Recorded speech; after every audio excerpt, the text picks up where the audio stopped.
bonjour, on s'est connus sur les réseaux sociaux, tout comme Noémie. Tu es monté un jour sur un live que j'ai fait sur TikTok parce que je pense que tu voulais essayer l'hypnose. Qu'est-ce que ça t'a changé l'hypnose pour toi? Est-ce que tu as été surprise de voir que tu étais réceptive? Comment ça s'est passé? Surprise, oui, parce que je pensais pas être récessive. Après, ce qui m'a apporté l'hypnose, c'est un bien-être. Un bien-être? Et après, je me suis réveillée, j'étais à l'hôpital.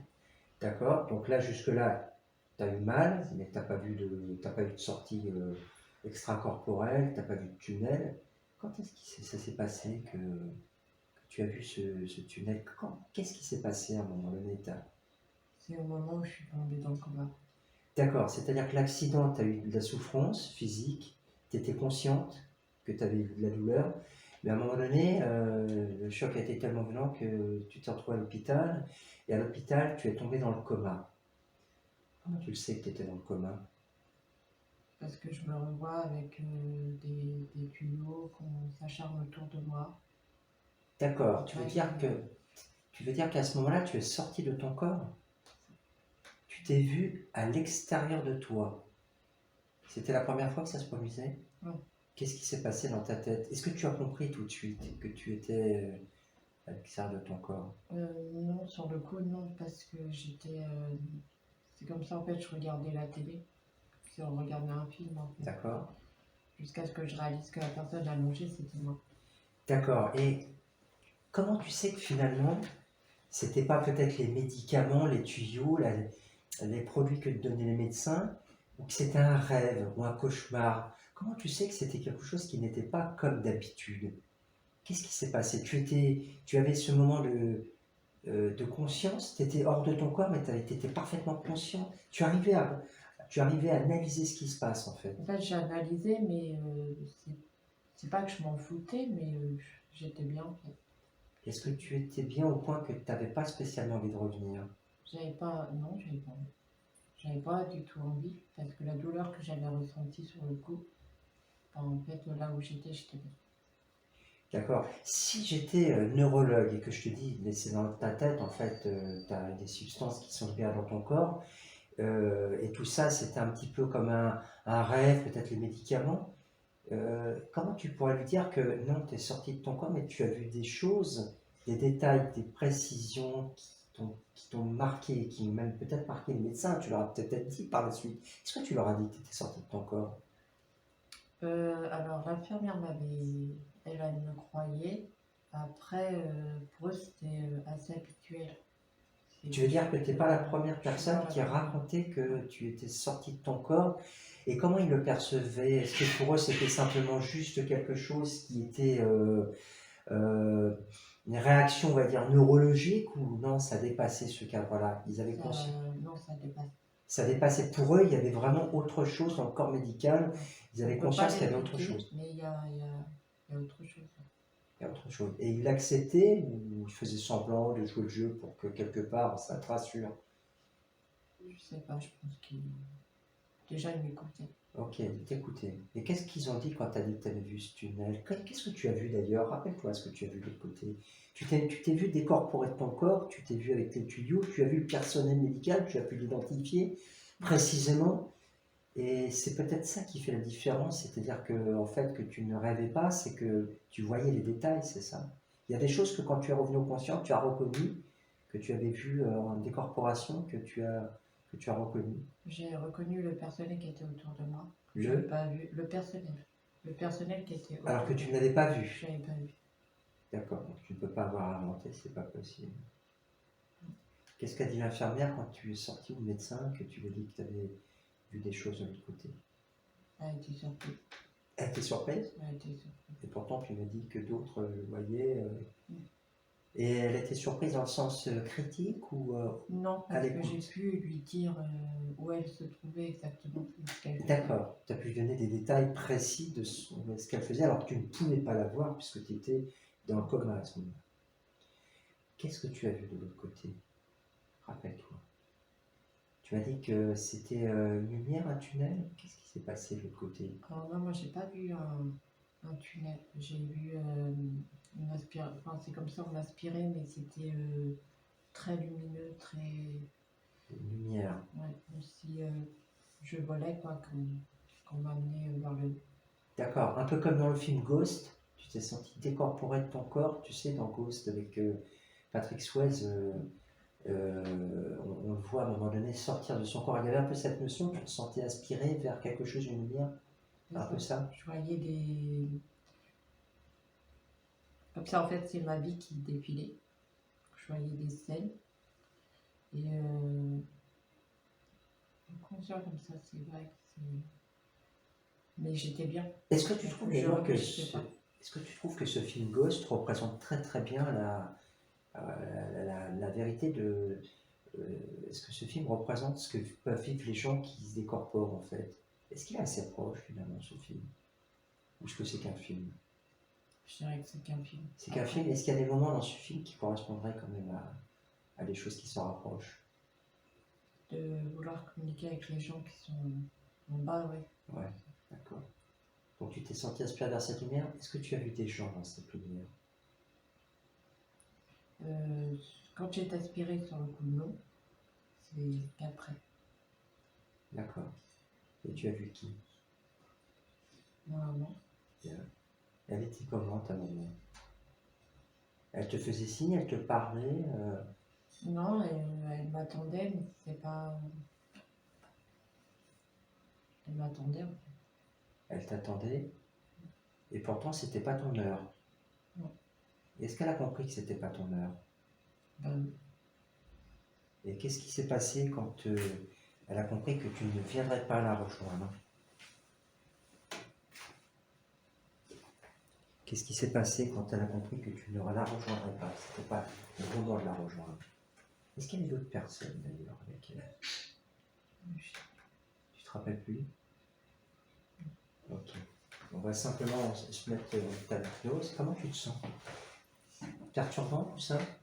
Tu as accepté le témoignage parce que tu penses que ça peut aider les gens aussi, tout comme le nuit.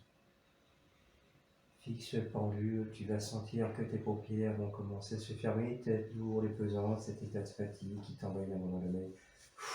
5, tu plonges en toi, 4, de plus en plus, 3, de mieux en mieux, merveilleusement bien relâché, détendu, et à 1, tu dors profondément. 4 fois plus maintenant, bien en équilibre. Tu es en transe, tu es simplement juste avec moi, je t'accompagne, je serai juste là tout le long de ton trajet. À partir de maintenant, je vais te demander de revivre ce que tu as vécu, simplement, simple spectatrice, comme un film. Tu vas ressentir les émotions, tu vas ressentir ces instants que tu as vécus. Tu plonges juste dans ce passé, cet accident où tu sens les douleurs en toi, désagréables. Et petit à petit, simplement, tu sens que tu te retrouves là, dans cet hôpital, et tu pars dans le coma. Inconscient juste d'Élodie, simplement, est-ce que tu sens désormais que tu as vécu cette scène, que tu es à nouveau dans le coma? Tu te vois sur cette table, sortir de ton corps. Raconte-moi qu'est-ce qui se passe. Peux-tu me dire, décrire les détails de ta décorporation? Peux-tu me dire simplement, juste m'amener une preuve que tu es bien décorporé? Tu vois ce personnel tu ne l'avais pas vu parce que quand tu es arrivé, tu étais juste simplement inconscient. Donne-moi les détails. Qu'est-ce que tu vois? Tu es sorti de ton corps, tu es sur cette table, juste cette table d'opération, peut-être ce lit. Qu'est-ce que tu vois? Décris-moi le nombre de personnes. Là. 6. 6 personnes. Inconscient d'Élodie, je vais te demander de parler plus distinctement, plus fort pour qu'on t'entende. Tu vas redresser ta tête, les yeux fermés, tu es juste complètement juste en transe. Tu vois 6 personnes. Décris-moi ces personnes. Comment sont-elles? C'est des médecins, des infirmières? Sang bleu. Ok. Est-ce que tu es sur une table d'opération? Oui. Ok. Qu'est-ce qui se passe précisément? On met un tuyau dans la bouche. Ah, tu es dans la bouche. Et tes yeux sont-ils ouverts sur cette table? Non. Tu veux dire que ton corps est inconscient de ce qui se passe, mais pourtant tu vois tout. Qu'est-ce qui fait que tu as conscience que tu es de l'autre côté, ou disons que tu es au-dessus de ton corps détaché? Qu'est-ce qui fait que tu as conscience de ça? Parce que je suis. Tu es au-dessus? Ok. Tu te sens bien au-dessus? Oui. Ouais, ça a l'air d'être bien, hein, je le sens. Et pourquoi tu te sens bien? Qu'est-ce qui fait que tu te sens bien? Parce que j'ai plus aucune douleur, j'ai pas de notion de. D'accord. Est-ce que tu sens que On dit que de l'autre côté, quand on est détaché du corps, les perceptions sont différentes que quand on est dans son corps. Est-ce que tu as une vue à 360? Est-ce que tu as la connaissance absolue? Est-ce que tu ressens des choses qui t'ont échappé jusqu'ici? Une plénitude, un bien-être? Je, oui, je vois tout autour de moi, je peux. Sans limite. Tu ne vois pas que tu vois pas que comme quand on voit quand on est un être humain avec ses globes oculaires. Tu peux voir sans limite, c'est-à-dire que tu peux voir à 360 tout autour de toi instantanément. Ok, est-ce que tu as l'impression qu'à ce moment-là, tu es dans la connaissance de l'absolu? Tu ressens que tu as accès à des choses que tu n'as pas accès quand tu es juste au conscient? Pas encore. Pas encore. Raconte-moi ce qui se passe après que tu t'es vu décorporé. Qu'est-ce qui se passe? Tu m'as parlé d'une lumière tout à l'heure au conscient. Inconscient de Elodie, je vais te demander de me décrire maintenant ce qui va se passer. Tu vas me décrire ce qui se passe. Tu es détaché de ton corps, tu es dessus, simplement de cette table d'opération, tu vois des choses. Et tu m'as parlé de lumière, quelque chose qui t'a aspiré. Est-ce que tu peux me dire qu'est-ce qui se passe quand tu es aspiré? Qu'est-ce que tu ressens? Est-ce que c'est inquiétant? Non, c'est comme si je volais Tu voles, ok. Et tu es aspiré vers où? vers le haut. Ok. Tu traverses les murs, les plafonds? Sur le coup, j'ai traversé le plafond. D'accord. Et après, c'était comme un. C'est pas un tunnel, c'est. Pour toi, c'est pas un tunnel. Tu n'as pas vécu ce tunnel, mais par contre, tu m'as parlé d'une lumière. Comment est cette lumière?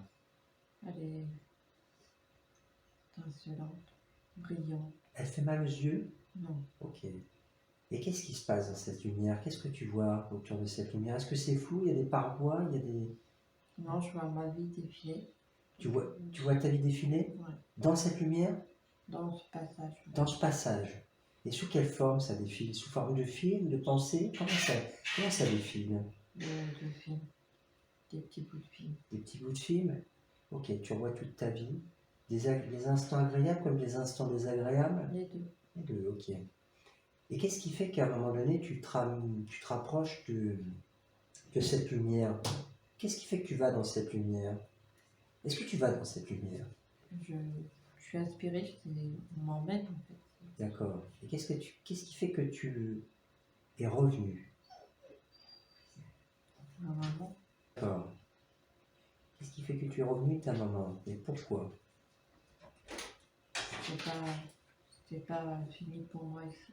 Et je continue. D'accord, ok. Est-ce que tu as vu d'autres personnes que ta maman?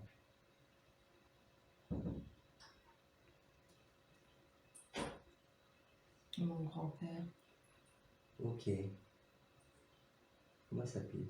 Georges. Ok. Tu l'aimais bien, Georges? Oui. Tu l'aimes bien, Georges. Est-ce qu'il t'a vu? Est-ce qu'il t'a reconnu?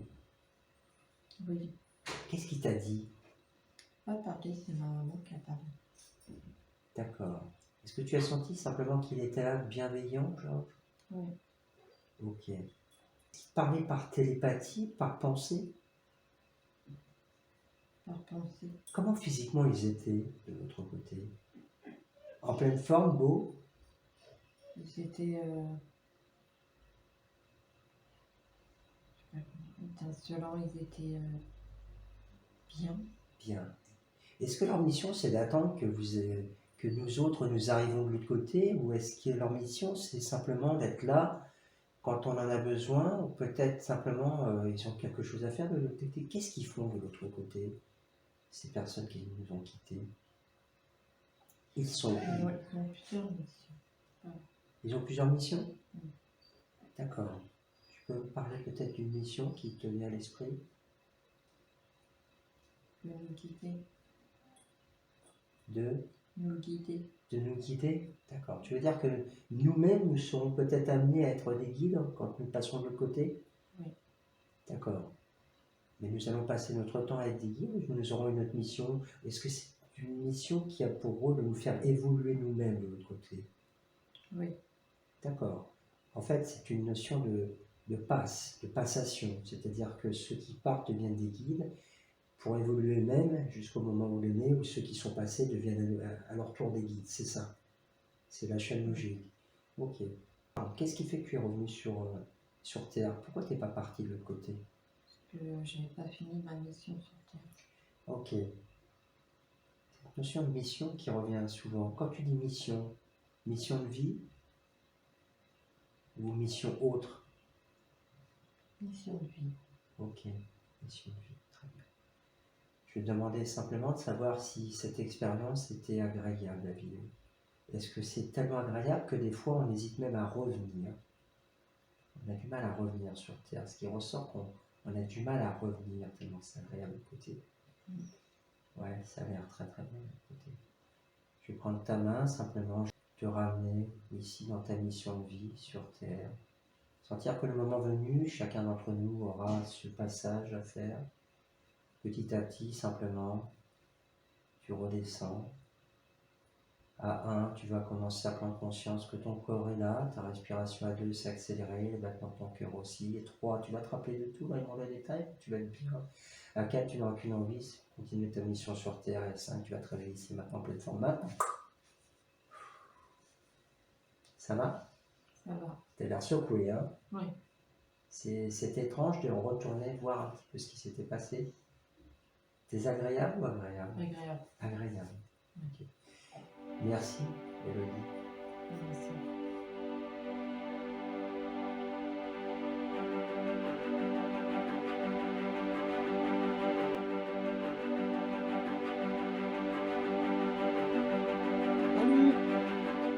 Alors, ça me fait plaisir que tu montes sur mon live. J'ai compris que tu avais peut-être des réticences par rapport à l'hypnose, Mathéo.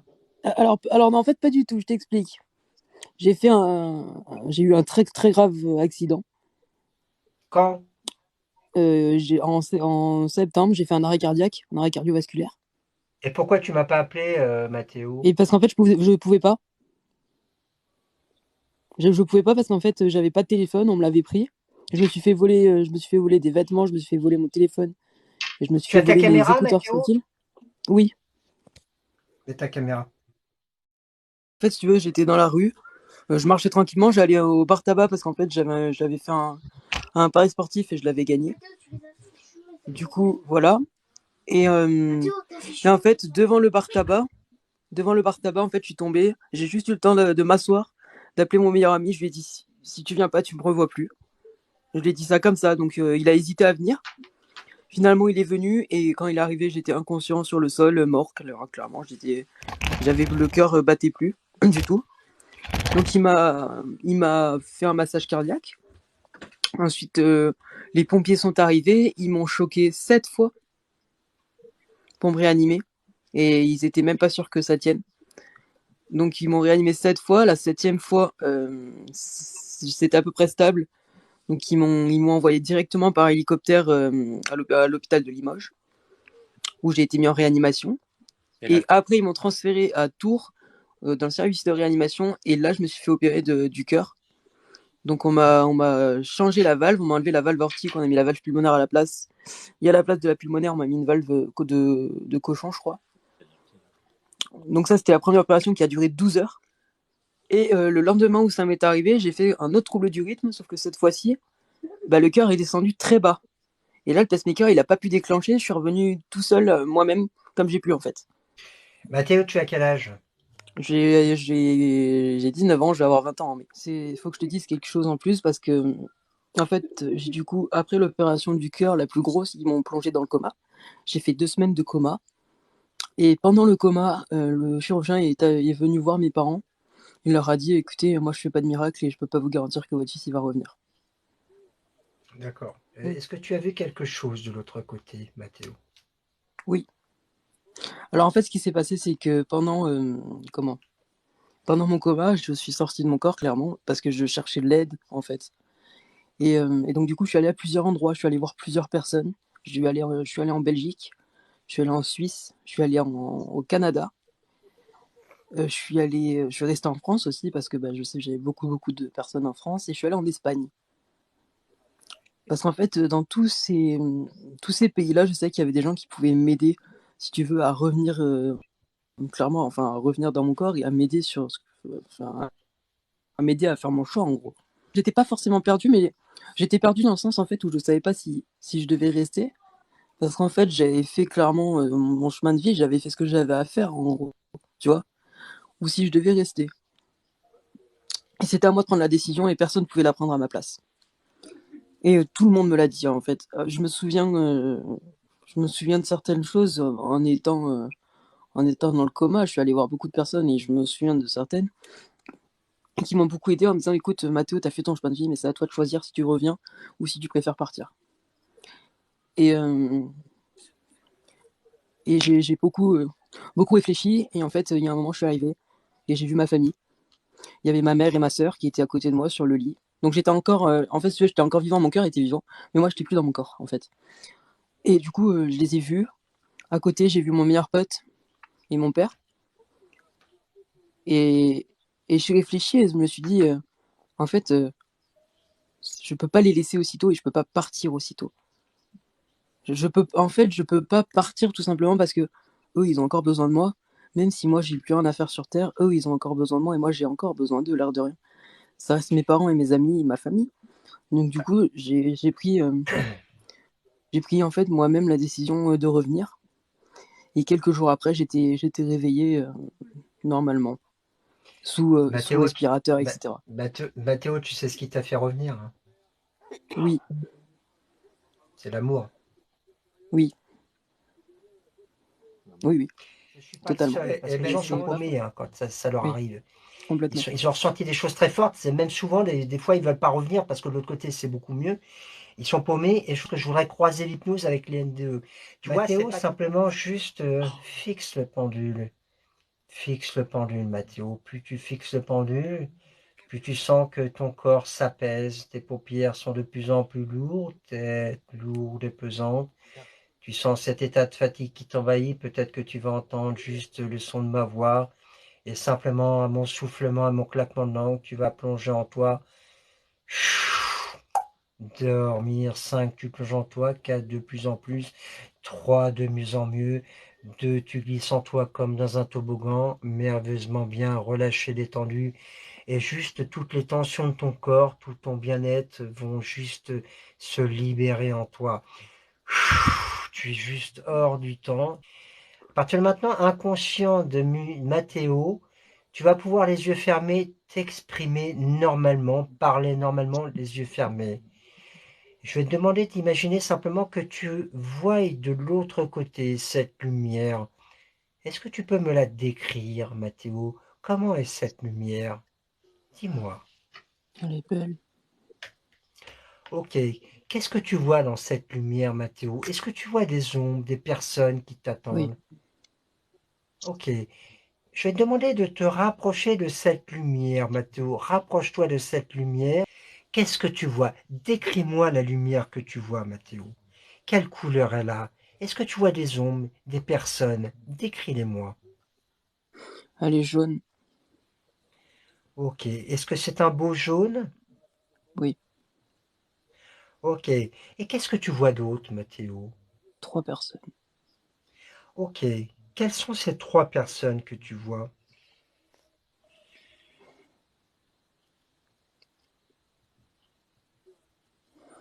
Décris-les-moi. On a un petit garçon. Un petit garçon? Quel âge il a, ce petit garçon, Mathéo? Il allait avoir 10 À ans. peu près. Il allait avoir 10 ans, mais tu sais que de l'autre côté, il continue d'évoluer, tout va bien pour lui. Et qui tu vois d'autre, Mathéo? Mon arrière-grand-mère qui était là. Ok, tu sais pourquoi elle est là, ton arrière-grand-mère? Pas vraiment. Elle est là pour te dire simplement qu'elle t'aime, elle te protège. Tout va bien pour toi, Mathéo. Simplement, elle est là pour te faire signe de continuer ta vie. Elle serait triste que tu juste la rejoignes trop tôt. Ce n'est pas ton heure, loin de là. Tu as toute ta vie à faire. Elle te fait comprendre qu'elle est là pour te faire comprendre que ta vie est juste devant toi. Et qui est l'autre personne, Mathéo? Il y a quelqu'un qui est venu. Je n'ai pas entendu.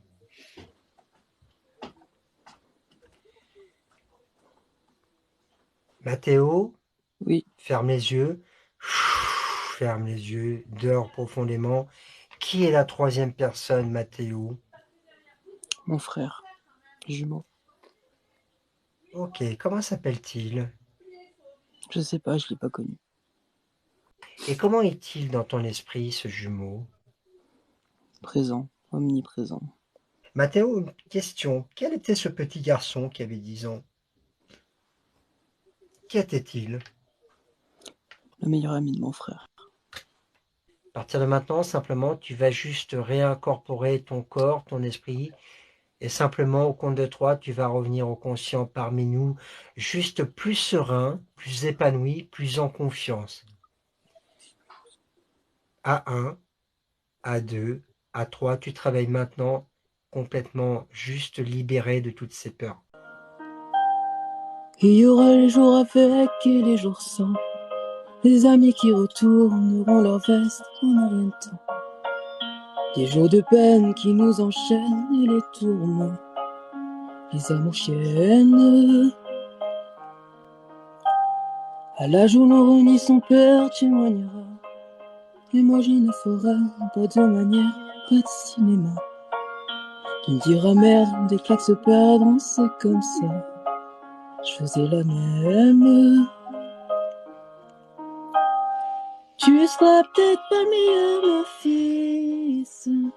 Mais pourtant, moi, je serai fier. À quoi ça sert d'être riche quand on est riche d'être père? Tu seras peut-être pas plus fort, mon fils, mais à deux, on sera millionnaire. Que je sois pauvre ou bien riche, tu seras riche d'un père. Tu seras riche d'un père.